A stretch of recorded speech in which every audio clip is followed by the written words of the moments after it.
হ্যাঁ বলো। বাবু খুবই অসুস্থ। কি? হ্যাঁ, পাতলা পায়খানা জ্বর, তাড়াতাড়ি হাসপাতালে নিতে হবে। আচ্ছা আমি আইতাছি। তাড়াতাড়ি আসো। আইরাস, এই তোর ভাইটা হঠাৎ করে অসুস্থ, আমার একটা হাসপাতাল যাওয়া লাগবো। কি কোন ভাই, গতকাল ভাবির হসপিটালে নিয়ে গেলেন না, আজকে আবার ভাইস্তা অসুস্থ। আরে বুঝি না, 2 দিন পর পর ফ্যামিলির কেউ না কেউ অসুস্থ থাকেই, কি করবো ক? হ ভাই, আমিও বুঝি না, টাকা পয়সা যায় কামান, সপ্তাহ ফ্যামিলির পিছনে যাইগা। আর এটা তো আমিও বুঝতেছি না। আচ্ছা আমি একটা হসপিটাল তাই, তুই দোকানটা সামলা। আচ্ছা আমি দেখতেছি ভাই। না চাচা, মুন্না ভাইয়ের কাছে আর মাল বেচা যাইব না। কে কি হইছে?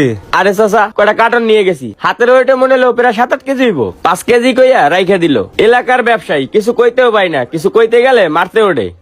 আরে বেটা, আমারও তো সেম কাহিনী। এই কালকে তো মুন্নার আর মাল দিব না, বাঙালি রাব্বি আছে না, রাব্বিরে মাল দিব। হ্যাঁ তাই করব। রাব্বি, আমার এই কার্টন কটা ওজন দাও তো বাবা। দেন, পাল্লার উপরে দেন।